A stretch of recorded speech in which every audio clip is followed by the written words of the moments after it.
Hello बच्चों, कैसे हैं आप सब लोग। आशा करता हूं आप सब लोग बढ़िया होंगे। आज हम लोग डिस्कस करने वाले हैं AITS क्लास 12th का पेपर 1 जो कि 21 सितंबर को आप लोगों ने दिया था। इस पेपर का आज हम एक कॉम्प्रिहेंसिव रिव्यू डिस्कस करने वाले हैं बच्चों। कॉम्प्रिहेंसिव रिव्यू का क्या मतलब है? आपने इस पेपर को अटेम्प्ट किया होगा। इस पेपर के अंदर बहुत सारी डिफिकल्टीज भी फेस की होंगी। इस पेपर में बहुत सारी चीजें आपको आसान भी लगी होंगी, तो हम हर चीज को एनालाइज करने वाले हैं। साथ ही साथ हम स्ट्रैटेजी वाइज भी सब्जेक्ट डिस्कस करने वाले हैं कि पेपर को अटेम्प्ट कैसे करना था, कौन से क्वेश्चंस को लीव करना था, कौन से क्वेश्चंस को इनिशियली अटेम्प्ट करना था, कौन से क्वेश्चंस कैलकुलेशन इंटेंसिव ज्यादा थे। तो हम पेपर का एनालिसिस भी डिस्कस करेंगे।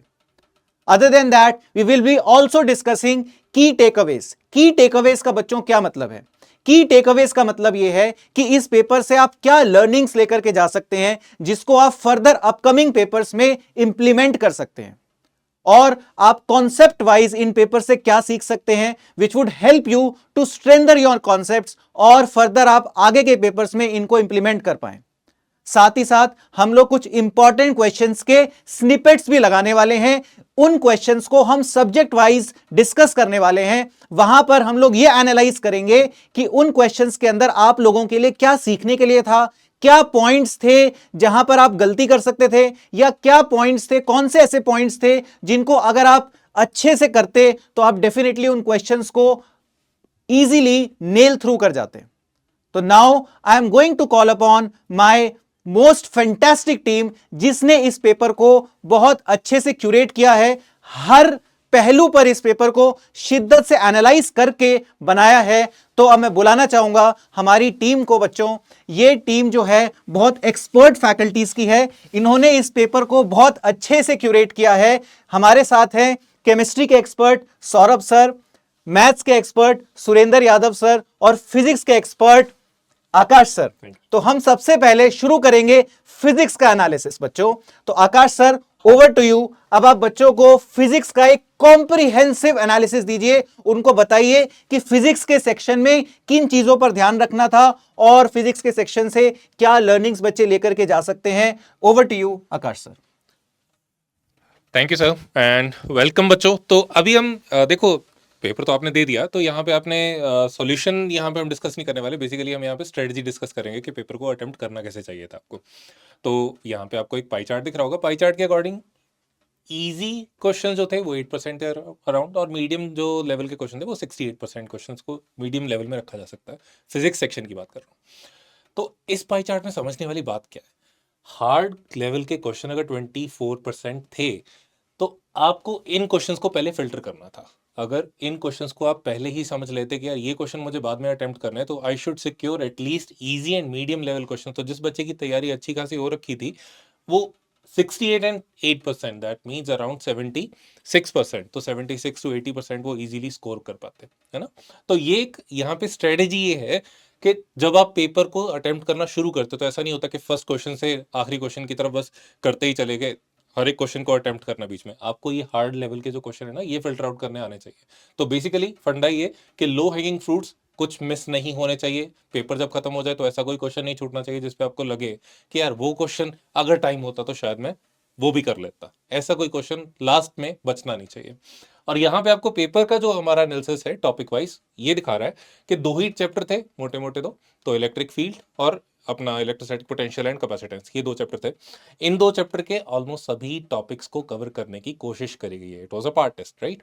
और according to the weightage of the topic, किसी टॉपिक पे जैसे इलेक्ट्रिक फील्ड कैलकुलेशन हो सकता है इंपॉर्टेंट टॉपिक है, तो इसमें ज्यादा नंबर ऑफ क्वेश्चंस आपको मिलेंगे। और कोई चैप्टर ऐसा हो सकता है, कोई टॉपिक ऐसा हो सकता है जिसपे आपको रिलेटिवली क्वेश्चन कम मिले, क्योंकि वो हो सकता है कि उसकी वेटेज ही कम थी एक्चुअल एग्जाम के अकॉर्डिंग भी, राइट।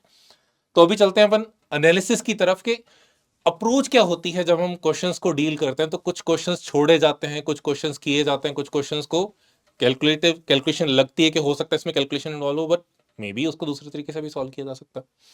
तो जैसे ये फर्स्ट क्वेश्चन यहाँ पे एज एन एग्जांपल लिया जा रहा है, इस क्वेश्चन की स्टेटमेंट देख के आपको लग गया होगा आइडिया कि अगर आपको ये स्टेटमेंट दोबारा पढ़नी पड़ गई तो इसका मतलब आप एक दो क्वेश्चन किसी और सब्जेक्ट के या फिजिक्स के ही किसी एक दो क्वेश्चन के मार्क्स तो ले डूबेंगे इसी क्वेश्चन के साथ।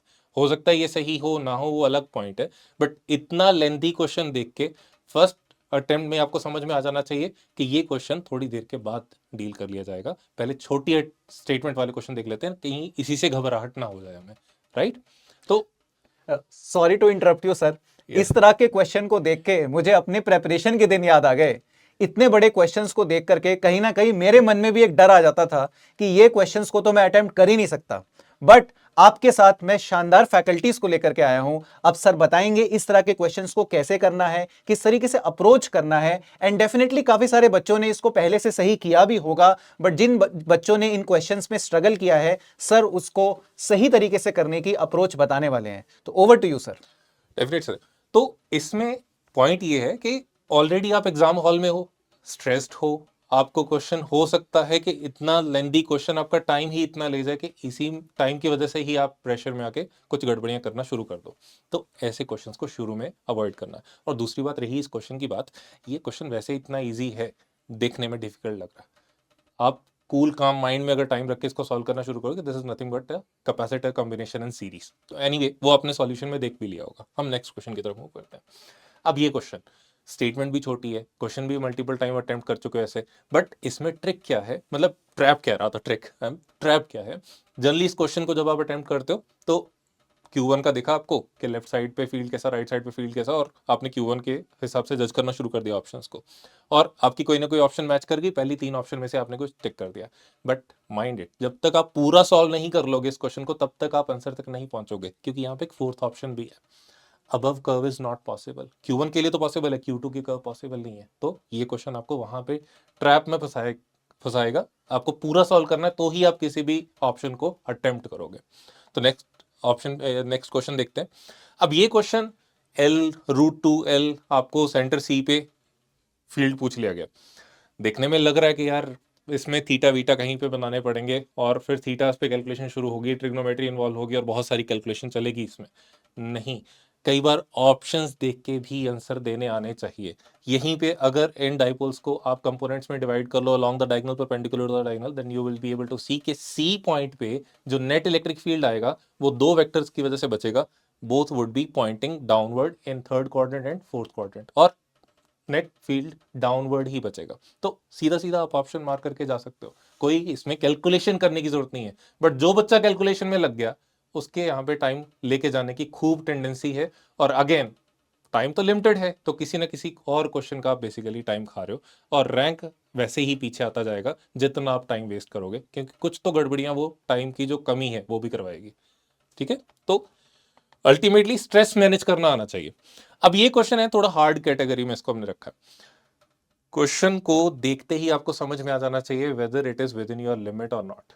शुरू में इस क्वेश्चन को अटेम्प्ट करने की कोई जरूरत नहीं है, लास्ट के लिए ऐसे क्वेश्चन रखे जाते हैं जब आपके पास टाइम खूब हो, क्योंकि हो सकता है कि इस क्वेश्चन को पढ़ के आप ब्लैंक सा फील करो कि यार करना क्या है, अप्रोच क्या है, यही नहीं समझ में आ रहा।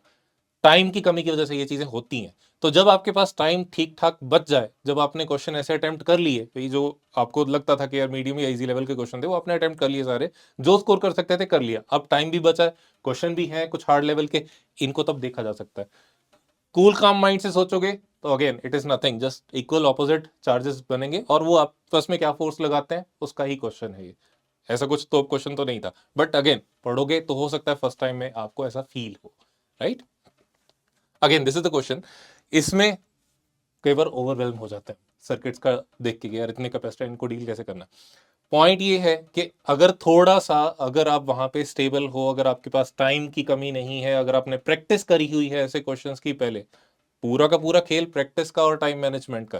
कितने क्वेश्चन आपने पहले प्रैक्टिस कर लिए और कितना टाइम में आप उनको सॉल्व कर पा रहे हो, जल्दी कितनी जल्दी आप कैलकुलेशन रन कर पा रहे हो, कितना जल्दी आप सर्किट्स जैसी चीजों को मॉडिफाई कर पा रहे हो, उससे आपका टाइम बचेगा। जैसे इस क्वेश्चन में अगर आप बी पॉइंट को यहाँ पे सेंटर पे ले जाते हैं तो जीरो डिस्टेंस वायर है, तो सारा पोटेंशियल सेम है, तो बी पॉइंट को कहीं पे भी रखो इस वायर पे, then you will be able to see कि ये जो कैपेसिटर है इसके क्रॉस पोटेंशियल डिफरेंस ही जीरो है, मतलब इस कैपेसिटर का कोई रोल ही नहीं है। इजीली सॉल्व हो सकता था, उसके बाद सीरीज पैरेलल सर्किट बनता, राइट? अब ये क्वेश्चन जो है यहाँ पे सर, जैसे हमारा डेटा जो दिया गया, कई बार बच्चा सोचता है कि दो तरह के डेटा दिए गए हैं, 5 एप्सिलॉन नॉट भी दिया, 6 एप्सिलॉन नॉट भी दिया, तो पहली बात तो ये है कि दोनों का कुछ ना कुछ यूज तो होगा। अगेन हमारी ये नेचुरल टेंडेंसी है कि गिवन है तो कुछ तो यूज होगा इसका, है ना।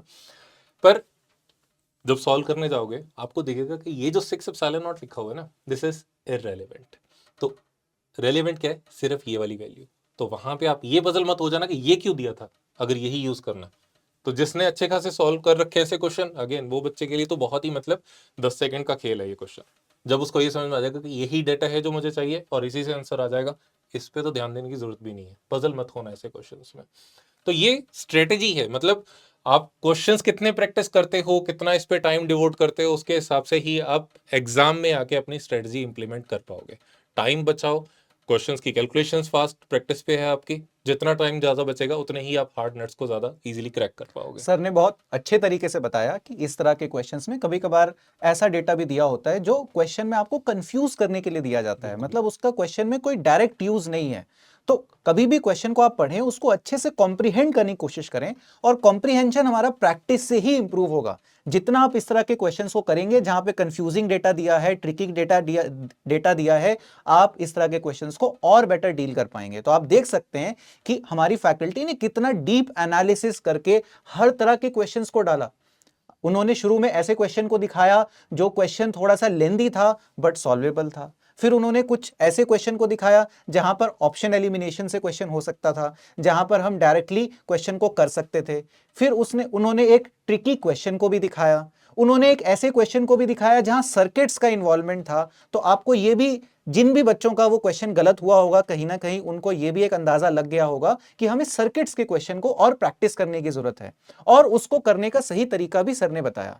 तो सारी चीजों को आप प्रॉपरली अपनी कॉपी पे नोट डाउन कर लीजिए, बिकॉज जो भी पेपर का एनालिसिस होता है बेसिकली आपको ये हेल्प करता है कि ये पेपर के हमारे की एरियाज थे जिन पे हमें फोकस करने की जरूरत है। एंड बिकॉज ये पार्ट टेस्ट है, यहां पर हर सब टॉपिक को टच किया गया है, तो आप हर एक एरिया को अगर प्रॉपरली एनालाइज करोगे तो आप यहां पर इस चैप्टर को प्रॉपरली स्ट्रेंथन कर सकते हो। जब फुल टेस्ट आएंगे तो कहीं ना कहीं एक चैप्टर का 1 या 2 क्वेश्चन ही आने वाला है, बिकॉज पूरे फिजिक्स में मोर देन 20 चैप्टर्स हैं। तो कहीं ना कहीं वहां पर आपको पूरा एनालिसिस नहीं मिल पाएगा कि चैप्टर के कौन से एरिया में आप वीक हो। तो अभी आपका गोल्डन पीरियड है, इस पेपर के मार्क्स को तो एनालाइज करना ही है, लेकिन साथ ही साथ उससे ज्यादा एनालाइज करना है कि मैं कौन से सब टॉपिक में वीक रह रहा हूं और फिर उसको इंप्रूव करना है। नाउ अब सर ये बताने वाले हैं कि इस पेपर के अंदर कौन कौन से ऐसे क्वेश्चंस थे जिनको छोड़ना चाहिए था या जिनको फर्स्ट गो में नहीं करना चाहिए था, जिनको आप बाद में कर सकते थे, कौन से कंसेप्चुअली इंटेंसिव क्वेश्चन थे, कौन से कैलकुलेशन इंटेंसिव क्वेश्चंस थे। तो अब मैं आगे सर को कॉल अपॉन करना चाहूंगा और सर अब बताएंगे कि इसमें किस तरह से क्वेश्चंस का कैटेगराइजेशन था। Over to you sir. बिल्कुल, थैंक यू। तो ये स्लाइड में अब आप देख सकते हो कि यहाँ पे कुछ 20 क्वेश्चंस दिए हुए हैं। ये वो क्वेश्चन है विच आई वुड से कि इन क्वेश्चंस को कर लेना पहले जरूरी था, इनके अलावा जो बाकी क्वेश्चन थे उनसे। क्यों? ये स्कोरिंग इक्वली है, मतलब हर क्वेश्चन का मार्क्स तो 4 ही लेके आएगा। इजीली स्कोर हो सकता था, इनको इजीली किया जा सकता था, इजीली डुएबल क्वेश्चंस थे। तो ये एक तरह से ना लो हैंगिंग फ्रूट्स है, मतलब इनमें से कोई भी क्वेश्चन अगर आपका ऐसा बच जाता है लास्ट में जो अटेम्प्ट नहीं हुआ बट आपसे हो सकता था, तो आई वुड से मतलब आप समझ लेना आप अपने साथ ही क्राइम कर रहे हो, राइट? अपना ही रैंक नीचे आएगा। तो इन क्वेश्चंस में से कोई भी क्वेश्चन ऐसा नहीं होना चाहिए था जो आपसे हो सकता था बट टाइम की वजह से नहीं हो पाया। क्यों? क्योंकि हो सकता है आपने कुछ टाइम ज्यादा इन क्वेश्चंस पे दे दिया हो, विच वर कैलकुलेशन इंटेंसिव क्वेश्चंस। ये वो क्वेश्चन थे जिनको आप शायद फर्स्ट फिल्टर में बाद के लिए रख लेते कि यार ये क्वेश्चन बाद में कर लेंगे, पहले इन क्वेश्चंस को कर लेते हैं, राइट? तो ये क्वेश्चन पहले करने चाहिए थे, अगेन टाइम बचता तो इन क्वेश्चंस पे आते।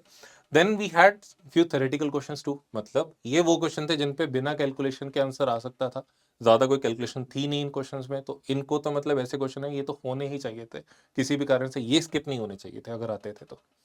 And this were few tricky questions जहां पे अगर आप थोड़ा दिमाग को स्टेबल माइंड से सोचते तो शायद ये क्वेश्चन आपको जो पहले डिफिकल्ट लगते देखने में उतने डिफिकल्ट नहीं थे, इजीली डुएबल थे। अगेन अगेन अगर आप एनालिसिस कर पाते उस टाइम पे, अगर आपके पास इतना टाइम होता कि आप काम माइंड से सोच पाते।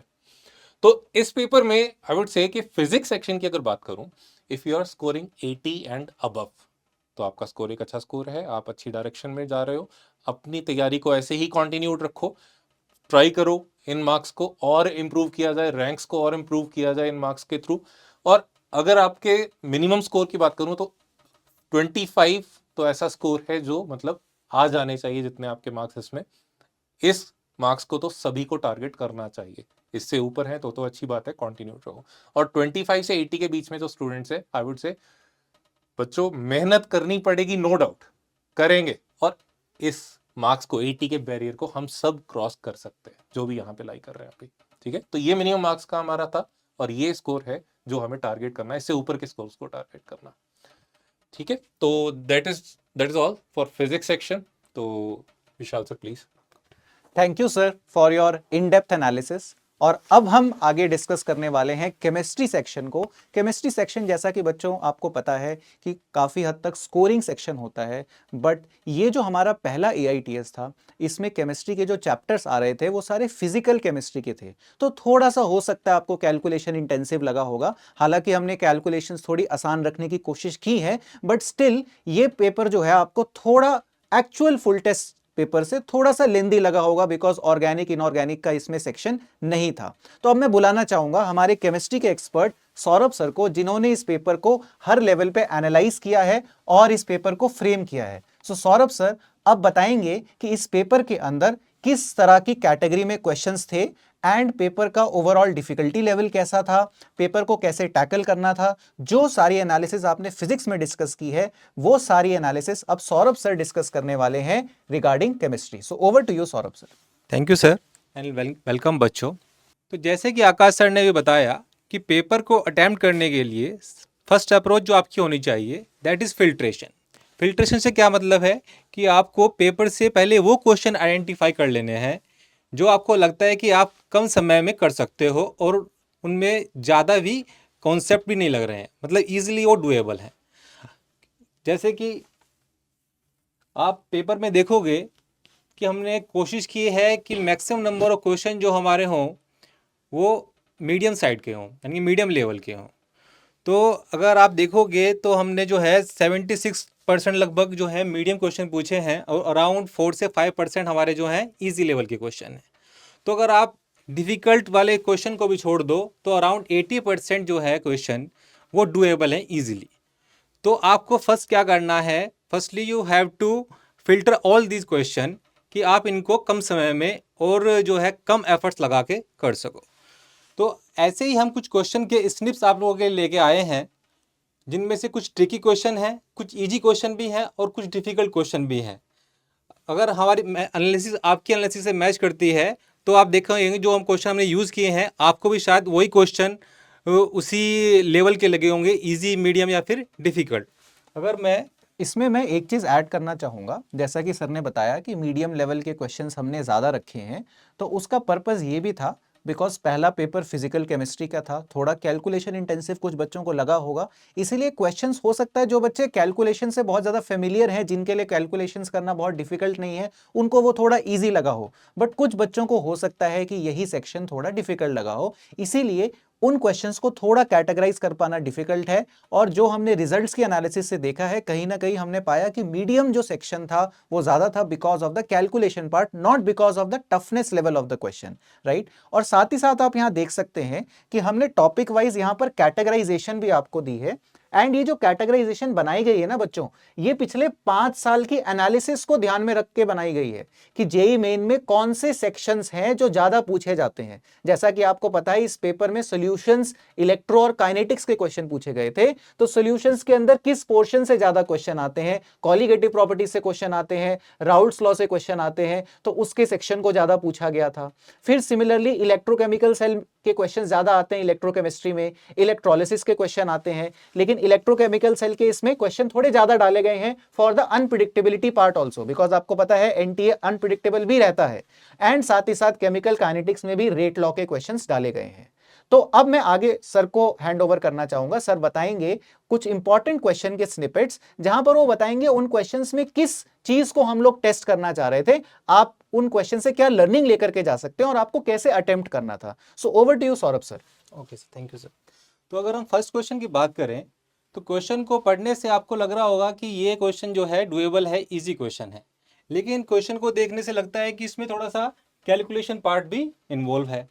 तो मुझे पूरा अपने आप पे कॉन्फिडेंस है कि मैं इस क्वेश्चन को कर सकता हूँ, लेकिन कैलकुलेशन होने की वजह से इसमें टाइम लगने वाला है। तो मेरी अप्रोच क्या होनी चाहिए कि मैं इस क्वेश्चन को बाद के लिए छोड़ दूं और जो क्वेश्चन वन लाइन में सोल्व हो सकता है मैं उसको सोल्व करूं। तो अगर मैं नेक्स्ट क्वेश्चन की बात करूं, जैसे कि हमारा क्वेश्चन है, इसमें हमने कुछ क्या किया है, थ्योरेटिकल कॉन्सेप्ट भी डाला है। जैसे कि केमिस्ट्री में कुछ टर्मिनोलॉजी होती हैं जिनमें जो होता है एग्जाम में कन्फ्यूजन बना रहता है कि जैसे कि हाइपोटोनिक है या फिर हाइपोटोनिक है, तो एग्जाम में आप भूल जाते हो। तो अगर आपको याद आ रहा है कि which one is hypertonic and which one is hypotonic, तो आप इस क्वेश्चन को इजीली कर जाओगे। लेकिन अगर आपके मन में या माइंड में डाउट आ जाता है कि नहीं हाइपोटोनिक तो ये होता है या फिर हाइपरटोनिक ये होता है, तो इस क्वेश्चन में गलत होने के चांसेस बढ़ जाते हैं। तो इस तरह क्वेश्चन जो है एग्जाम में पूछे जाते हैं, क्योंकि एग्जामिनर को पता है कि आप कहाँ पर गलती कर सकते हो। तो हमने इसी वजह से इस तरह के क्वेश्चन को अपने पेपर में इंक्लूड किया है। सर ने बहुत अच्छे से बताया, जैसे कि ये क्वेश्चन थोड़ा थ्योरेटिकल क्वेश्चन था, तो जितने भी थ्योरेटिकल स्टाइल के प्रॉब्लम्स होते हैं ना बच्चों, उसमें आपकी जो नोट्स है, जो थ्योरी पार्ट आप नोट्स में लिखते हो ना, उसका लाइन बाय लाइन आपको उसकी स्टडी करना बहुत इंपॉर्टेंट है। जैसे सर ने बोला हाइपरटोनिक और हाइपोटोनिक में कई बार बच्चे कंफ्यूज हो जाते हैं, तो अगर आप लिटरली वर्ड्स को मीनिंग करके अगर आप स्टडी करोगे तो कभी भी इस तरह का कंफ्यूजन नहीं होगा। तो इस तरह के क्वेश्चंस डाले ही इसलिए जाते हैं, एक तो थ्योरेटिकल क्वेश्चंस फिजिकल केमिस्ट्री में आते भी हैं पेपर में, और दूसरा वहां पर थ्योरी के इंट्रिकेट एस्पेक्ट्स को, जो थोड़े डिफिकल्ट एस्पेक्ट्स हैं, छुपे हुए एस्पेक्ट्स हैं, सटल एस्पेक्ट्स हैं, उनको पूछा जाता है। तो बेसिकली इस चीज को यहां पर आपको ध्यान रखना है और इस लर्निंग को लेकर के चलना है। अगर आप एनसीईआरटी भी पढ़ रहे हैं तो एनसीईआरटी को इन डेप्थ तरीके से पढ़िए, नोट्स को पढ़ रहे हैं इन डेप्थ तरीके से पढ़िए, बिकॉज थ्योरी से बहुत अच्छे क्वेश्चन आते हैं मेन के अंदर भी और एडवांस के अंदर भी, स्पेशली फिजिकल केमिस्ट्री सेक्शन में बच्चों। ठीक है, तो आगे हम लोग अब मूव करने वाले हैं नेक्स्ट क्वेश्चन पे। So over to you Saurabh sir. तो जो हमारा मेन मोटिव है इस पेपर को बनाने का, वो ये है कि हम आपको वो क्वेश्चन दे सके जो एग्जाम ओरिएंटेड हैं, यानी कि आप उन क्वेश्चन से पहले ही फैमिलियर हो जाओ जो एग्जाम में आगे पूछे जाने वाले हैं। तो अगर मैं अपने नेक्स्ट क्वेश्चन की बात करूं, तो इस क्वेश्चन को देख के आपको लग रहा होगा इस क्वेश्चन में कुछ डेटा मिसिंग है, और जब आप एग्जाम में बैठते हो तो आपको उतना याद नहीं आ पाता कि डेटा मिसिंग है, इसका मतलब क्वेश्चन गलत हो सकता है या फिर बोनस मिल सकता है, तो आप उसको छोड़ दोगे ऐसे ही या फिर गलत करके आओगे। लेकिन ऐसा नहीं है, अगर एग्जाम में कोई क्वेश्चन दिया हुआ है तो उसकी 99.9% चांसेस है कि क्वेश्चन सही है। केवल 0.1% आपको लग सकता है कि या फिर चांसेस हो सकते हैं गलत होने के, लेकिन आपको 99.9% उस क्वेश्चन को ठीक मानने की अप्रोच रखनी चाहिए। तो अगर आपको ये पता है कि इसमें हमने टेम्परेचर दिया हुआ है, जिसकी हेल्प से आप वो जो डेटा सोच रहे हो कि मिस है उसको आप आइडेंटिफाई कर सकते हो। तो इस तरह के क्वेश्चन भी एग्जाम में पूछे जाते हैं, जिसमें कि एग्जामिनर आप चाहता है कि आप उस क्वेश्चन को छोड़ के आओ बिकॉज कि आपको लग रहा है कि क्वेश्चन गलत है, लेकिन क्वेश्चन गलत नहीं होते हैं, क्वेश्चन हमेशा सही होते हैं, आपको उनको सही करने की कोशिश करनी चाहिए। अगर मैं अपने नेक्स्ट क्वेश्चन की बात करूं तो यस, ये भी हमारा सॉल्यूशन से जो पूछा गया क्वेश्चन है। इसमें क्या करना है, इसमें हमने पूछा है आपसे वेपर प्रेशर, तो आप डायरेक्ट फॉर्मूले से पूछ सकते हो, डायरेक्ट फॉर्मूले से निकाल सकते हो आंसर, लेकिन उसके लिए डेटा गिवन होनी चाहिए। लेकिन हमने यहाँ पर भी ये कोशिश की है कि हम डायरेक्ट डेटा आपको गिवन ना करें, डेटा आपसे ही निकलवाया जाए। तो हमने यहाँ पर क्या किया, हमने यहाँ पर परसेंटेज दिया हुआ है जिसको आपको कन्वर्जन करना है, यानी कि परसेंटेज को पहले आपको मोल फ्रैक्शन में लेके आना है, उसके बाद आप फॉर्मूला में पुट करोगे तब आपका जाके आंसर निकल पाएगा। तो एग्जाम में कभी भी डायरेक्टली क्वेश्चन नहीं पूछे जाएंगे आपसे, थोड़ा बहुत आपको जो है ट्रिकी बनाया जाएगा क्वेश्चन को। अब ये क्वेश्चन आपको देखने से लगेगा, आपको पूरा कॉन्फिडेंस आएगा ये तो आर्हीनेस इक्वेशन से क्वेश्चन है, इसको तो मैं इजीली कर सकता हूँ। लेकिन इस क्वेश्चन में जो बारीकी है वो ये है कि कभी कभी आप इस प्लॉट को गलत तरीके से आइडेंटिफाई कर लेते हो। कभी कभी ये प्लॉट गिवन होता है ln k वर्सेस 1/t, और कभी कभी ये गिवन होता है log k वर्सेस 1/t। तो बच्चे हमेशा यहीं पर गलती करते हैं, और ये क्वेश्चन हमेशा ज़्यादातर न्यूमेरिकल टाइप में पूछा जाता है, क्योंकि अगर ऑप्शन मिल जाते हैं तो हो सकता है आप उस गलती को पकड़ जाओ, लेकिन अगर आपके पास आंसर नहीं है तो आप उस गलती को नहीं पकड़ पाते, और एग्जाम के प्रेशर में जल्दी में इस क्वेश्चन को गलत करके आते हो। और जब भी क्वेश्चन इतना डिफिकल्ट नहीं है, बस आपको क्या करना है, आपको इस 2.303 टर्म को जो है, इस नंबर को इसको याद रखना है। कि अगर log k versus 1/t graph है या फिर ln k versus 1/t graph है। ठीक है, तो अगर हम लास्ट क्वेश्चन की अपने बात करें तो इसमें क्या है, ये भी काइनेटिक्स से पूछा गया सवाल है, इंटीग्रेटेड रेट लॉ से। तो अगर मैं इस क्वेश्चन को सोल्व करता हूँ सिंपल फॉर्मूले से या फिर थ्योरी से, तो इस क्वेश्चन में बहुत टाइम लगने वाला है।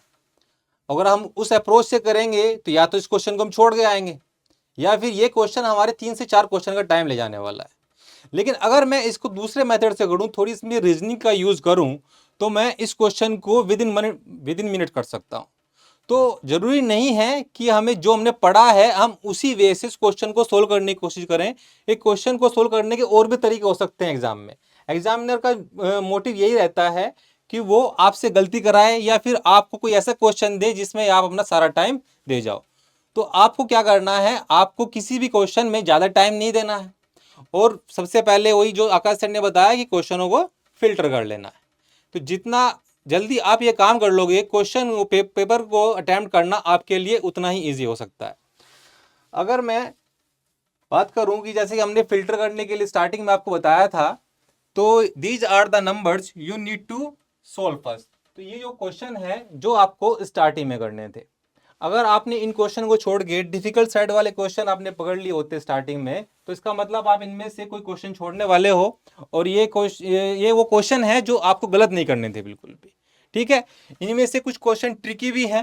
ट्रिकी मतलब क्या है कि बस एक कंसेप्ट लगाना है हल्का सा अपने माइंड में ही कि ये क्वेश्चन एग्जामिनर ने क्यों पूछा होगा, क्या चेक कराना चाहता है हमसे। अगर आपने उस चीज़ को पकड़ लिया तो आप उसको आसानी से कर जाओगे। ठीक है, तो ओवरऑल जो हमारा पेपर था वो पूरा बैलेंसिंग पेपर था जैसा मुझे लगता है। हो सकता है आपको भी ऐसे लगता हो। आप अपने एनालिसिस को और हमारी एनालिसिस को मैच करना, कि अगर उसमें कुछ मिसमैच आता है तो आप कमेंट भी कर सकते हो कि नहीं सर आपकी एनालिसिस में और हमारे एनालिसिस में ये मिसमैच लग रहा है कि आपने इतने क्वेश्चंस को इजी बताया, इतने क्वेश्चन को डिफ़िकल्ट बताया, लेकिन हमें नहीं लगता कि ये क्वेश्चन डिफ़िकल्ट था, ये क्वेश्चन ईजी था। हो सकता है कि आपकी थिंकिंग में और हमारी थिंकिंग में थोड़ा डिफरेंस हो सकता है। अगर मैं स्कोरिंग की बात करूँ तो अगर आप इस पेपर में 75 या अबोव मार्क्स लेके आ रहे हो तो दैट इज़ गुड। आपके एनालिसिस में, और मैं फिर से कहूँगा, आपके एनालिसिस में मेरे एनालिसिस में डिफरेंस हो सकता है। मैं 4 से 5 नंबर ऊपर या फिर नीचे भी कर सकता हूँ। हो सकता है आपको कम लगे या फिर ज़्यादा लगे, लेकिन अराउंड वही 75 to 80 अगर आपके मार्क्स है दैट इज़ गुड।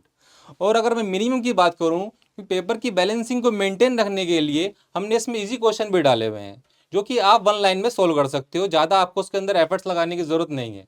कि अगर आप मिनिमम भी करते हो तो मेरे ख्याल से आपको 35 to 40 तो करना ही चाहिए। और आप ऐसे मेहनत करते रहो, हम आगे भी आपके लिए ऐसे पेपर बनाते रहेंगे। Okay, thank you Vishal sir. Sir ने बड़ा अच्छा बताया केमिस्ट्री का पूरा एनालिसिस, जहां पर मैं अगर अपने की टेकअवेज की बात करना चाहूं तो सर ने ये बोला कि मिसिंग डेटा अगर कभी भी क्वेश्चन में मिले तो ये नहीं मानना है कि क्वेश्चन गलत है। हो सकता है आपको क्वेश्चन में उस टाइम एनालाइज करते हुए नहीं समझ में आ रहा हो कि इस क्वेश्चन को कैसे करना है, तो आप उस क्वेश्चन को उस वक्त पे लीव कर सकते हैं। आप बाकी क्वेश्चंस को करिए, जब आपके पास फाइनली टाइम बचता है then you can analyse that question और फिर आप उस क्वेश्चन को करें। एक क्वेश्चन सर ने ग्राफिकल क्वेश्चन भी दिखाया था, बड़ा अच्छा क्वेश्चन था, जहां पर सर ने यह बताया कि 2.303 का जो फैक्टर है, जो log k और ln k में डिफरेंस आ जाता है, उसका ध्यान रखना है बच्चों। उस क्वेश्चन में एक और चीज ध्यान रखने वाली थी, आपने देखा था कि वहां पर हमें फाइनल जो वैल्यू पूछी थी वो कैलोरीज में पूछी थी। तो जब कैलोरीज में वैल्यू पूछी जाती है तो यूनिवर्सल गैस कांस्टेंट की कौन सी वैल्यू लेनी है वो आपको पता है बच्चों, उसके अकॉर्डिंग उस क्वेश्चन में वो भी ध्यान रखना था। फिर सर ने यह भी बताया कहीं ना कहीं कि जो मिनिमम मार्क्स हैं और जो अच्छे मार्क्स हैं, यानी जिनको हम गुड मार्क्स कहेंगे इस पेपर में, वो थोड़ा सा स्टूडेंट टू स्टूडेंट वेरी कर सकते हैं। वो वेरी इसलिए भी कर सकते हैं बच्चों क्योंकि आपको पता है ये पेपर जो है इंटायरली फिजिकल केमिस्ट्री से था। कुछ बच्चे होंगे जो कैलकुलेशन से बहुत ज्यादा फेमिलियर होंगे, जिनको कैलकुलेशंस बहुत इजी लगती होंगी, उनके लिए अगर मैं बोलूं तो गुड मार्क्स हो सकता है 80 से ऊपर चले जाएं और मिनिमम मार्क्स हो सकता है 45 से ऊपर चले जाएं। और कुछ बच्चे होंगे जिनको कैलकुलेशंस में थोड़ी डिफिकल्टी आती हो, क्योंकि जो एक्चुअल पेपर आपके पास आना है केमिस्ट्री का, उसके अंदर तो ऑर्गेनिक, फिजिकल और इनऑर्गेनिक तीनों आने वाले हैं। तो कहीं ना कहीं उन बच्चों को लग सकता है कि सर 35 मार्क्स भी लाना डिफिकल्ट था। तो ऐसे बच्चों को डिसहार्टन होने की जरूरत नहीं है। तो बेसिकली हमने जो आपको गुड और मिनिमम दिखाया है ये एक एवरेज है। ये एवरेज इसलिए दिखाया है क्योंकि ये एक पार्ट टेस्ट है। इसलिए सर का कहने का पर्पस ये था कि हमारी एनालिसिस और आपकी एनालिसिस में थोड़ा सा डिफरेंस वहां पर आ सकता है, बिकॉज ये पेपर सिर्फ कुछ पार्ट सेक्शन को डील करता है। अगर यही फुल सेक्शन होता तो हम डेफिनेटली बेहतर तरीके से यहां पर आपको बता सकते कि ये जो हमने मार्क बोला है इससे ऊपर ही आना चाहिए। बट स्टिल अगर मैं एवरेजली बोलूं तो क्योंकि तीनों चैप्टर्स काफी इंपॉर्टेंट हैं तो मैं कहना चाहूंगा कि 35 से ऊपर आपके अगर आ रहे हैं तो आप डेफिनेटली आपने बेसिक्स को कवर कर लिया है, बट आपको कुछ अच्छे जो ट्रिकी कॉन्सेप्ट्स हैं या जो थोड़े लेंदियर क्वेश्चंस हैं उन पे आपको काम करने की जरूरत है। अब यह भी हो सकता है कि आपका टाइम मैनेजमेंट पुअर रह रहा हो या आपके कुछ कॉन्सेप्ट्स वीक रह रहे हो, तो जब आप सॉल्यूशंस को एनालाइज करें तो आप उस तरीके से भी एनालाइज करें कि आपके क्वेश्चंस छूट गए थे या आपके क्वेश्चंस गलत हो गए थे। साथ ही साथ एक और चीज ऐड करना चाहूंगा कि जिन बच्चों के 35 से कम भी आ गए हैं, हो सकता है कि उनको कैलकुलेशंस में थोड़ी डिफिकल्टी आ रही हो या इस चैप्टर के अंदर हो सकता है कुछ थ्योरेटिकल कॉन्सेप्ट से भी डिफिकल्टी आ रही हो, तो आप अपने कंसर्न टीचर से उनको डिस्कस करिए, इस चैप्टर्स को रिविजिट करिए। जैसा कि मैंने बोला कि जो इनिशियल टेस्ट होते हैं उसमें कुछ चैप्टर्स को ही कवर किया जाता है, तो आपको एक्चुअली यहां पर इन डेप्थ तरीके से पता चल रहा है कि मेरे कौन से टॉपिक्स हैं जो वीक चल रहे हैं। आप उन पे अगर काम करेंगे तो डेफिनेटली जब फुल टेस्ट आएंगे उसके अंदर आपके स्ट्रॉन्ग चैप्टर्स तो होंगे ही, और वीक चैप्टर्स पे भी अगर आपने काम कर लिया होगा तो आपका स्कोर काफी ज्यादा by leaps and bounds improve कर सकता है। नेक्स्ट अब हम मूव करने वाले हैं मैथमेटिक्स पे की एनालिसिस के लिए, and for that I am going to call my expert faculty Surendra Yadav sir. Surendra Yadav sir की मैं बात कहना चाहूंगा कि ये मैथ्स का पेपर बहुत ही इन डेप्थ एनालिसिस से बनाते हैं। ये प्रॉपरली एक शीट मेंटेन करते हैं जिसमें ये लिस्ट में पूरा मेंशन करते हैं कि इन्होंने कितने टाइप के क्वेश्चंस को, कितने डिफरेंट एस्पेक्ट्स को पेपर के अंदर टेस्ट किया है। तो अब आपको ये बहुत इन डेप्थ तरीके से बताने वाले हैं कि इस टेस्ट के अंदर कौन कौन से क्वेश्चंस थे जिनको हमें फर्स्ट गो में करना था, कौन कौन से क्वेश्चंस थे जिनको हमें बाद में करना था, कौन कौन से ऐसे क्वेश्चंस थे जहां से आप कुछ लर्निंग्स ले सकते हैं, या कौन कौन से ऐसे क्वेश्चंस थे जो इजियर टू डू थे, जो आप बहुत इजीली कर सकते थे। तो सर अब कुछ क्वेश्चंस के स्निपेट्स भी लेकर के आएंगे और वही एनालिसिस जो आपने बाकी सब्जेक्ट्स में आकाश सर और सौरभ सर से सुनी है अब सुरेंद्र सर भी डिस्कस करेंगे। So over to you Surendra sir. Thank you sir. Hello बच्चों, अब अपन मैथ्स का एनालिसिस करने वाले हैं। मैथ्स का पेपर जैसा कि आप प्रीवियस ईयर्स में देख रहे हैं कि काफ़ी लेंथी आता ही है, तो हमने उसका रिफ्लेक्शन देने की कोशिश की है। जैसा कि पेपर जेई मेन में आता है बिल्कुल वैसा ही पूछने की कोशिश की है। आप देखेंगे इसमें डिफ़िकल्टी लेवल का अगर एनालिसिस करें तो आप देख पा रहे होंगे कि इसमें इजी क्वेश्चन सबसे कम है 12% ओनली, और मीडियम जैसा कि आप देखते हैं कि ज़्यादातर क्वेश्चन मीडियम रेंज में होते हैं, और सबसे कम हार्ड क्वेश्चन आए हैं 20%। यानी कि मीडियम का मतलब ये नहीं है कि क्वेश्चन बहुत इजी होगा, या ऐसा भी नहीं है कि क्वेश्चन बहुत हार्ड होगा। हार्ड क्वेश्चन को कैसे अपन डिस्क्राइब करेंगे, जिसमें कम से कम 2 या 3 कॉन्सेप्ट पूछे गए हों, या लैंग्वेज बहुत ज़्यादा हो, 3 4 5 लाइन का क्वेश्चन हो, या बहुत सारी इन्फॉर्मेशन दी गई हो उसमें, और अपन को उसको पढ़ने के बाद, समझने के बाद क्वेश्चन क्या पूछ रहा है वहाँ तक पहुँच जाए। एक्चुअली बेसिकली अपन को 2 से 2.5 मिनट मिलता है हर क्वेश्चन वाइज अगर देखा जाए तो 1 आध मिनट तो क्वेश्चन को ये समझने में लग जाता है कि भाई उसने पूछा क्या है। और अगर ये टाइम कम से कम रखेंगे और ऐसा कम से कम रखेंगे तो अपन ज़्यादा से ज़्यादा क्वेश्चन कर पाएंगे। और ऐसा कब होता है जब क्वेश्चन ही 1 लाइन का है, पढ़ते ही समझ में आ गया क्या पूछ रहा है। अब या तो अपन को वो आता होगा या नहीं आता होगा बस। कभी कभी क्वेश्चन काफ़ी ट्रिकी भी होता है, जल्दी हो जाते हैं, और अगर वही क्वेश्चन में अपन टाइम देना चाहे तो खूब सारा टाइम भी दे सकते हैं, बाकी क्वेश्चंस का टाइम उसमें इन्वेस्ट कर सकते हैं। इस तरह अपन पूरा पेपर नहीं अटेम्प्ट कर पाएंगे। ऐसे क्वेश्चन स्किप कर दो, अगर क्लिक नहीं कर रहा है तो स्किप भी कर सकते हैं उसमें। आप देखेंगे जैसा पहला जो एग्ज़ाम हुआ है पहला AITS में, उसमें रिलेशन फंक्शन और मैट्रिक्स डिटर्मिनेंट टोटल देखा जाए तो 4 चैप्टर मान लेते हैं, 4 ही चैप्टर पूछे गए हैं। वैसे रिलेशन फंक्शन एक ही चैप्टर माना जा सकता है, डिटर्मिनेंट मैट्रिक्स को भी एक ही चैप्टर माना जा सकता है। चलो मैं 3 या 4 चैप्टर मान लेता हूँ, तो बहुत कम चैप्टर थे। हमने कोशिश की है कि सारे टॉपिक्स उसके अंदर, चैप्टर के अंदर जितने भी टॉपिक है सारे कवर किए जाए। स्पेशली फंक्शन आप प्रीवियस ईयर्स के क्वेश्चंस भी देखेंगे तो फंक्शन से काफ़ी क्वेश्चंस आते हैं, इसलिए हमने भी इसमें फंक्शन की क्वांटिटी ज़्यादा रखी है। हमने कोशिश की है कि फंक्शन को मैट्रिक्स डिटर्मिनेंट के साथ मिक्स करके कितना बढ़िया से बढ़िया क्वेश्चन बनाया जाए बच्चे के लिए, जिससे उसे थॉरोली जितनी भी उसने प्रिपरेशन कर रखी है जितनी भी इंफॉर्मेशन उसके पास है वो पूरा यूज़ कर सके उसे अच्छे से। आगे चलते हैं। जैसे कुछ क्वेश्चंस मैं यहाँ लेके आया हूँ, उनका एनालिसिस करते हैं, क्वेश्चन वाइज एनालिसिस। तो जैसे 51 नंबर क्वेश्चन है, पहला ही क्वेश्चन है। ये जो क्वेश्चन है इसमें 2-3 कॉन्सेप्ट यूज़ किए हैं। मैं कहूँगा ये बॉम्बार्डिंग सी हो गई है और यूजुअली होता भी है। जेई मेन का एक्चुअल जो पेपर होता है उसमें पहले क्वेश्चन से ही इसमें लेंदी या डिफिकल्ट क्वेश्चन आ जाते हैं, और अपन को क्वेश्चन को देख के घबराना नहीं है। उसे वन लाइनर है, देख लीजिए, आप इसे पढ़ेंगे आपको समझ में आ जाएगा करना क्या है, पूछ क्या रहा है। लेकिन हो सकता है कुछ बच्चे इसमें कैलकुलेशन से डर जाए, क्योंकि पहले तो मैट्रिक्स मल्टीप्लिकेशन करना पड़ेगा आपको। मैट्रिक्स मल्टीप्लिकेशन करने के बाद डिटर्मिनेंट निकालना है एफआर का। अब डिटर्मिनेंट निकालोगे, कुछ बच्चे ये सोच सकते हैं मल्टीप्लिकेशन करने के बाद जो आएगा उसका डिटर्मिनेंट निकालने में ही काफ़ी टाइम लग जाएगा, और फिर वो डिटर्मिनेंट भी बड़े स्मार्टली सोल्व करोगे आप। इसमें 2-3 डिटर्मिनेंट की प्रॉपर्टी मैंने डाली हैं जो आपको यूज़ करते आना चाहिए। वो यूज़ करोगे तो डिटर्मिनेंट जल्दी सॉल्व हो जाएगा, और आंसर तो आई होप इसका आंसर सब लोगों का 0 आ गया होगा। 0 इसका आंसर है, क्योंकि वो डिटर्मिनेंट स्मार्टली जिसने सॉल्व कर लिया तो ये 2 या 3 मिनट में सवाल हो जाएगा। अदरवाइज ज़्यादातर बच्चों ने इसमें 4-5 मिनट वेस्ट किए होंगे, तब आंसर मिला होगा उनको। Sorry to interrupt you sir. मुझे ये क्वेश्चन देख करके अपने कुछ प्रेपरेशन के दिन याद आ गए, जब मैं इस तरह के क्वेश्चंस किया करता था। मतलब मेरा मैथ्स के मामले में तो ये परसेप्शन था कि भाई मैथ्स के जो क्वेश्चन होते हैं ना, मतलब एक लाइन के होते हैं, क्योंकि क्वेश्चन देखने में छोटा लगता है तो मैं बहुत इजीली बहुत जल्दी से क्वेश्चंस को आंसर निकाल सकता हूँ। बट जब मैं करने बैठता था मेरी पूरी पेज भर जाती थी, पूरी शीट भर जाती थी, और फिर लगता था कि यार ये क्वेश्चन तो बहुत ही हार्ड है। तो आप लोग बताओ, आप में से कई लोगों को लगा होगा कि यार ये क्वेश्चन बहुत आसान है, बट जब करने बैठे होगे तो कहीं ना कहीं आप फंसे होगे इस तरह के क्वेश्चन में। तो बिल्कुल इस तरह के जो एक्सपीरियंसेस है ना, यही आपकी साइकोलॉजी को इंप्रूव करेंगे। जब आप फाइनल पेपर देने जाएंगे ना, तो आपको पता रहेगा कि इस तरह के क्वेश्चंस को कैसे करना है। तो कहीं ना कहीं आपकी साइकोलॉजी पे भी काम किया जा रहा है इस तरह के क्वेश्चंस को देख करके। और सर ने बहुत अच्छे से बताया कि इस तरह के क्वेश्चन को कैसे अटेम्प्ट करना है। मुझे भी देख के थोड़ा थोड़ा समझ में आया, वरना पहले तो मैं भी इस क्वेश्चन को देख के थोड़ा डर गया था। मुझे लग रहा था मेरा भी अभी से करने बैठूंगा तो पेज भर जाएगा। तो सर ने बहुत अच्छे से इस क्वेश्चन को एनालाइज करके बताया। अब सर आगे के क्वेश्चंस को ही बताएंगे, so over to you sir. Definitely sir, इस क्वेश्चन को ना कुछ बच्चों ने आधा किया होगा, फिर बोला होगा, सोचा होगा 2 मिनट तो लग गए यार, आगे चलते हैं। आगे वाले क्वेश्चन 2-3 क्वेश्चन इजी थे, इसके वन लाइनर थे, है ना, उनको अटेम्प्ट करना ही चाहिए। ऐसे क्वेश्चन अपन को बात के लिए छोड़ देना चाहिए। अब जैसे दूसरा क्वेश्चन है, ये 53 नंबर क्वेश्चन है। 52 आसान था, 53 को मैं ट्रिकी कहूँगा।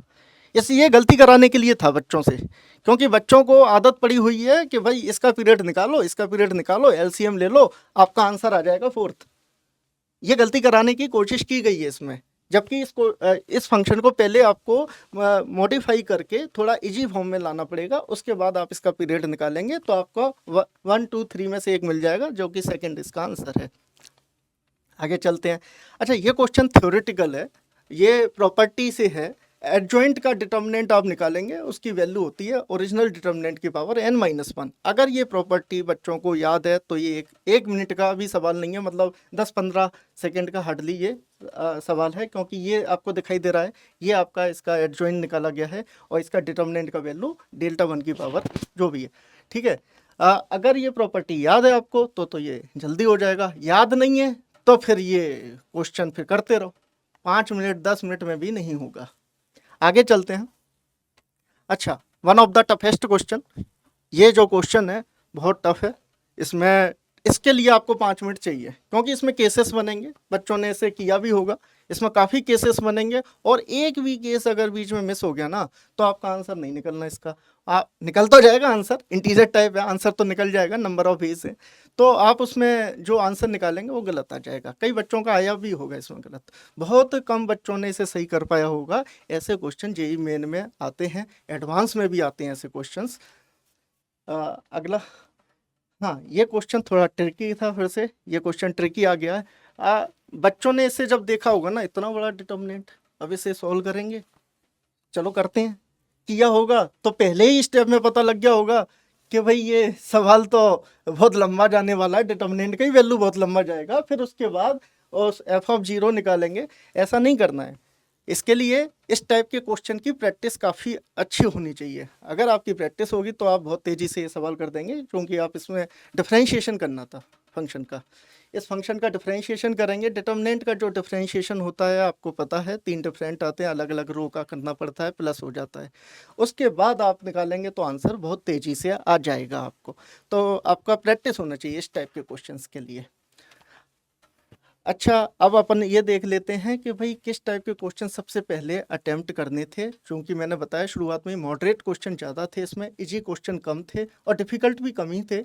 मॉडरेट में भी एक पूरा रेम्बो है ना, कुछ कम मॉडरेट है, कुछ ज़्यादा मॉडरेट है। तो आपको इस टाइप के जो क्वेश्चन दिए हैं फर्स्ट रो में, जो आपको सबसे पहले अटेम्प्ट करने चाहिए थे, वो क्वेश्चन बेटा ये हैं। आप चाहें तो स्क्रीनशॉट ले सकते हैं इसमें और दोबारा से पेपर को री अटेम्प्ट कर सकते हैं, देख सकते हैं उसमें कौन कौन से क्वेश्चन अपन ने पहले अटेम्प्ट किए जो कि नहीं करने थे। ये वो क्वेश्चन है जो कर सकते हैं। अच्छा, थ्योरेटिकल क्वेश्चन भी अटेम्प्ट कर सकते हैं। जिनने अच्छी प्रैक्टिस कर रखी है, अच्छे से थ्योरी पढ़ रखी है, वो इजीली ये क्वेश्चन का आंसर दे सकते थे। ट्रिकी क्वेश्चन मैं ये कहूँगा कि भाई ट्रिक क्लिक कर गई तो आपका क्वेश्चन हो जाएगा, और अगर नहीं की तो फिर बैठे रहो, फिर टाइम वेस्ट होगा। तो ऐसे क्वेश्चन को पढ़ने के बाद ये पता लगाना कि भाई पूछ क्या रहा है, क्या उसके लिए कोई ट्रिक है, वो क्लिक कर रही है, नहीं कर रही, आगे बढ़ जाओ। और सबसे लास्ट में जो कैलकुलेशन वाले क्वेश्चन है, ओबियसली वो लेंदी होते हैं, तो वो सबसे लास्ट के लिए रखते हैं अपन। अच्छा, इसमें गुड स्कोर की बात करें तो 70, मेरे हिसाब से 70 प्लस मार्क्स अगर आपके आ रहे हैं तो अच्छा है, बहुत अच्छा है। और मतलब 6-7 सवाल तो बहुत ईजी थे, आप उसे ढूंढते, मतलब इजी और मॉडरेट में भी लो लेवल के थे। तो अगर ऐसे करते तो आप 30-35 क्वेश्चन मार्क्स इजीली ला सकते थे इसमें। तो इतने मार्क्स तो आने ही चाहिए मेरी तरफ से बेटा, ठीक है। Thank you sir for your in depth analysis. Sir ने बहुत अच्छे से बताया कि मैथ सेक्शन को हमें कैसे अटेम्प्ट करना चाहिए था। और मैं इसमें ये भी ऐड करना चाहूँगा बच्चों कि आपने तीनों सब्जेक्ट्स में देखा, हमने बताया कि इन क्वेश्चंस को आइडियली अगर आप पहले अटेम्प्ट करते तो आप शायद पेपर को बहुत ईजिली टाइमली कंप्लीट कर पाते और आप उन क्वेश्चंस पे ज़्यादा टाइम दे पाते जो क्वेश्चंस थोड़े से डिफिकल्ट हैं, उनके लिए आपके पास टाइम बच पाता। बट कहीं ना कहीं ये स्टूडेंट टू स्टूडेंट वेरी भी कर सकता है, क्योंकि हो सकता है आपका कोई टॉपिक बहुत स्ट्रांग हो और एक ही चैप्टर टेस्ट में आ रहा हो और आपको कोई डिफिकल्टी ना आ रही हो। बेसिक टेक अवे जो यहाँ पर ये है कि पेपर को कभी भी लीनियर फैशन में अटेम्प्ट ना करें। जब आप क्वेश्चन को देखते हैं एट अ ग्लांस, जब आप क्वेश्चन को देख रहे हैं, तो जो क्वेश्चन देखते वक्त आपको आपके नजरिए से जो टफ लग रहा है, जो आपको लग रहा है कि लेंदी है, ये मेरे से एक बारी में नहीं हो पाएगा, तो आप डेफिनेटली उस पर बहुत ज्यादा ओवर स्पेंड ना करें टाइम। ये टाइम मैनेजमेंट की स्किल आपको सीखना जरूरी है। There is no ideal way of attempting the paper. वो स्टूडेंट टू स्टूडेंट जरूर वेरी कर सकता है, बट स्टिल हम ये जरूर कहना चाहेंगे कि जब आप पेपर अटेम्प्ट करते हैं तो question number 1, question number 2, question number 3 ऐसे करके अटेम्प्ट अगर आप करेंगे तो कहीं ना कहीं एक आधा क्वेश्चन जरूर ऐसा आएगा, स्पेशली मैथ सेक्शन में बच्चों। बिकॉज आपको पता है कि जेई मेन पिछले 3-4 साल से मैथ सेक्शन थोड़ा टफ दे रहा है। मुझे याद है जब मैं प्रिपेयर किया करता था तो AIEEE का पेपर हुआ करता था, उस टाइम पे जेई मेन नहीं था। Math section used to be really easy, बहुत इजीली हम जो है मैथ सेक्शन करके जाते थे। इनफैक्ट मैथ्स काफी स्कोरिंग होता था। आईआईटी का पेपर टफ होता था, बट अब जेई मेन का भी मैथ्स का जो पेपर है अच्छा खासा पेपर आता है। और टॉप रैंक्स के लिए कहीं ना कहीं अगर आप एम कर रहे हैं तो math section would be the deciding factor. तो सर ने जिन जिन पॉइंट्स पे स्ट्रेस किया है उन पॉइंट्स को आप ध्यान रखिए, उन क्वेश्चंस को आप एनालाइज करिए, अपनी गलतियों को एनालाइज करिए, क्वेश्चन को सॉल्व करने की अप्रोच को इंप्रूव करिए। तो आई एम श्योर जब आप फर्दर आगे टेस्ट में जाएंगे और इसी तरीके से एनालिसिस करते जाएंगे बच्चों, तो आपके स्कोर्स बहुत by leaps and bounds improve करते जाएंगे। हाँ सर, मैं एक बात कहना चाहूँगा, ये एनालिसिस देखने के बाद बच्चों को फिर से री अटेम्प्ट करना चाहिए पेपर को, या री एनालिसिस करना चाहिए कि भाई मुझसे क्या क्या गलतियाँ हुई, और वो नेक्स्ट फ्यूचर में जो AITS होने वाले हैं उसमें ये गलतियाँ ना हो, और फाइनली एग्ज़ाम में ये गलतियाँ बिल्कुल नहीं होनी चाहिए। थैंक यू बच्चों। ठीक है, तो अब हम इसके बाद ये डिस्कस करेंगे कि इस पेपर के अंदर रैंक्स और मार्क्स टैली जो है वो क्या रहने वाली है, क्योंकि ये पेपर का रिजल्ट आई थिंक ऑलरेडी आ गया होगा आप लोगों के पास। तो हमारे पास भी ये एनालिसिस आ चुकी है और हमने देखा है कि इस पेपर के अंदर बच्चों के जो स्कोर्स थे वो अगर जैसे जैसे रैंक्स आपकी नीचे जा रही हैं वैसे वैसे स्कोर्स बहुत ड्रास्टिकली गिर रहे हैं। आप देख रहे हैं कि 213 मार्क्स जो हैं वो 500 रैंक की आई है। बाकी इन रैंक्स को हमें बहुत ज्यादा ओवर एनालाइज नहीं करना है, बिकॉज एनटीए में जो नंबर ऑफ स्टूडेंट्स अपीयर करेंगे वो काफी ज्यादा होंगे। सो मैं आपको परसेंटाइल वाइज एक रफ आइडिया दे देता हूं, जो हमने पिछले 5 साल के मेंस के पेपर्स को एनालाइज किया है और अपने पेपर को एनालिसिस किया है, और सब्जेक्ट मैटर एक्सपर्ट्स के जो इनपुट्स आए हैं उसके अकॉर्डिंग उनका कहना है कि अगर इस पेपर में कोई बच्चा 180 से 190 के रेंज में आता है या उससे ऊपर आता है, तो डेफिनेटली वो 99 परसेंटाइल से ऊपर कह सकते हैं हम कि वो स्कोर करने वाला है। और अगर कोई बच्चा 150 से ऊपर है तो हम कहेंगे वो 95 परसेंटाइल से ऊपर जा रहा है, और अगर कोई बच्चा 115 या 120 के रेंज में है तो हम कहेंगे 90 परसेंटाइल से वो जस्ट ऊपर जा रहा है। आपको पता है जेई एडवांस का जो कट ऑफ होता है वो जनरली 90 से 93 के बीच में रहता है, कभी कभार 93 पॉइंट समथिंग भी चला जाता है। तो जेई एडवांस के लिए क्वालिफाई करने के लिए जो मैं कहूंगा 120 के आसपास इसमें मार्क्स सही रहेंगे।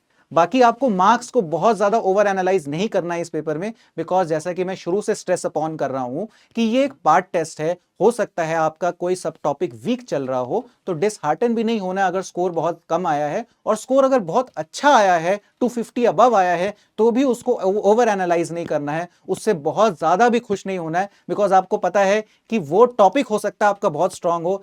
आपको आगे चल के आगे जो टॉपिक्स आने वाले हैं आपको कोशिश करना है कि आप कंसिस्टेंसी मेंटेन कर पाओ, उस स्कोर को मेंटेन कर पाओ, because if you can maintain your scores across topics, तब आप काफी बिलीफ के साथ कह सकते हो कि फुल टेस्ट में भी आप उतना स्कोर कर पाओगे। और अगर स्कोर्स कम आ रहे हैं तो अपने वीक टॉपिक्स पे काम करिए। डेफिनेटली मैं कहूंगा कि अगर आप अभी काम करते जाएंगे अपने वीक टॉपिक्स पे, तो जब फुल टेस्ट आएंगे आपके स्कोर्स बहुत ड्रास्टिकली इंप्रूव करेंगे।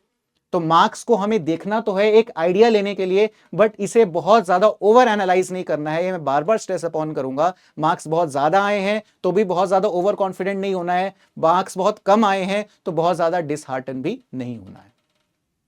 नेक्स्ट अब मैं यहां बोलना चाहूंगा कि आज जो हमने एनालिसिस की, इस एनालिसिस से आपने कुछ टेक अवेज लिए होंगे, कुछ लर्निंग्स ली होंगी, डेफिनेटली आपने बहुत कुछ सीखा होगा। मैंने भी फिजिक्स सेक्शन, मैथ सेक्शन और केमिस्ट्री सेक्शन के एनालिसिस की, तो एज अ स्टूडेंट अगर मैं भी वीडियो को देख रहा हूं तो मुझे भी काफी कुछ सीखने को मिला। एंड आई एम श्योर हम आगे चल के और भी ऐसी वीडियोस आपके लिए लाते रहेंगे, फर्दर AITS की एनालिसिस आपके लिए लाते रहेंगे। आपको इनसे बहुत फायदा होगा। आप बढ़िया से अपने पेपर्स की प्रिपरेशन कीजिए। मैं आपको बेस्ट ऑफ लक कहना चाहूंगा आपके फर्दर पेपर्स के लिए। Thank you very much from my side and from my team side also. Thank you.